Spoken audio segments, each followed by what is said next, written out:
Bonjour, je vous retrouve pour cette nouvelle vidéo qui va aborder un deuxième schéma, tout médu, pour pouvoir vous expliquer les colonnes de bec.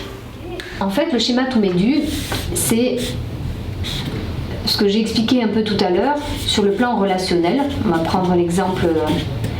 Tout à l'heure, on a parlé d'abnégation, et là, en fait, on va parler de personnes qui vont avoir tendance à penser que ce sont les autres qui doivent répondre à leurs besoins.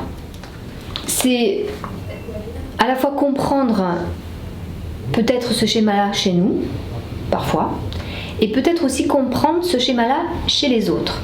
Parce que si je suis dans le schéma de négation, on va le voir, j'ai plutôt tendance à attirer des personnes qui vont être dans le schéma opposé. Et ça, c'est vraiment important de le savoir. Alors que si je rétablis l'équilibre, je ne vais plus être en relation toxique avec des personnes justement qui sont avec ce schéma tout médu. Alors le schéma tout médu, en fait, donc pareil, je me mets dans la peau de quelqu'un qui a ce schéma-là.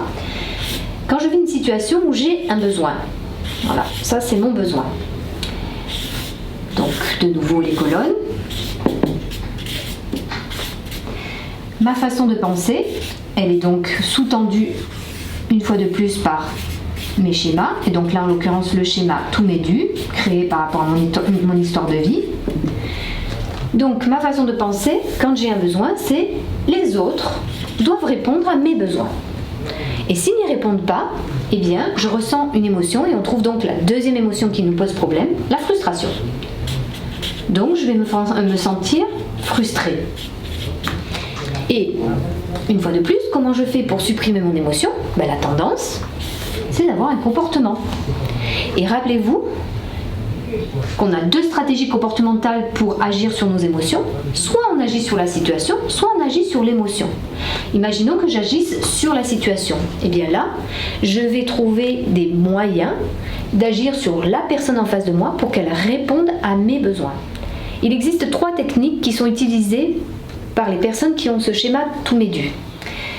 Première technique, j'agis sur la personne en la dévalorisant.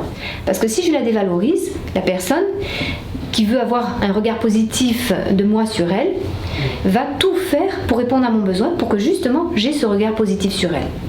Deuxième technique, la culpabilisation.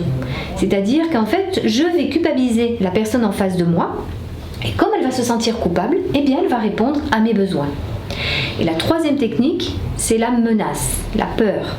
Si effectivement je mets la personne dans la peur, comme elle va avoir peur, eh bien elle va répondre à mes besoins. Et donc vous voyez en fait que j'utilise ces techniques pour agir sur les personnes, pour calmer mes frustrations. Et on voit bien que les personnes en face vont avoir tendance à être dans le schéma abnégation, puisqu'on a parlé de peur et culpabilité comme émotion par rapport à ce schéma. Donc finalement, en fait, on voit que cette personne, elle peut utiliser des techniques de manipulation, on va le dire comme ça, pour pouvoir supprimer sa frustration. Alors à court terme, ça va plutôt bien fonctionner, mais à long terme, ça ne fonctionnera pas. Parce que à un moment donné, peut-être les personnes vont se rebeller et ne vont plus vouloir répondre justement aux besoins. Et on voit bien qu'en fait, ça vient une fois de plus du schéma et de la façon de penser. Ce n'est pas la situation, c'est mon exigence intérieure, mon schéma tout médu qui effectivement me pousse à avoir ce type de comportement pour calmer cette frustration. Mais une fois de plus, ce n'est pas effectivement une solution à long terme. Et l'autre stratégie, c'est d'agir directement sur l'émotion. Et agir directement sur l'émotion, c'est fumer, boire, prendre des médicaments pour essayer de calmer cette frustration qui est à l'intérieur de moi quand je ne peux pas agir à l'extérieur de moi. Et une fois de plus, on voit qu'à court terme, peut-être ça peut fonctionner, mais à long terme, jamais. J'espère que cette vidéo vous aura été utile et surtout aura été suffisamment claire pour vous permettre de comprendre comment utiliser cet outil pour vous l'approprier, pour que justement il puisse au quotidien vous aider à mieux comprendre ce qui peut se passer pour vous. Si vous avez des questions ou des situations dont vous voudriez que je parle plus spécifiquement, n'hésitez pas à le mettre en commentaire pour que je puisse y répondre d'une façon ou d'une autre et peut-être même par une nouvelle vidéo. Je vous dis à très bientôt.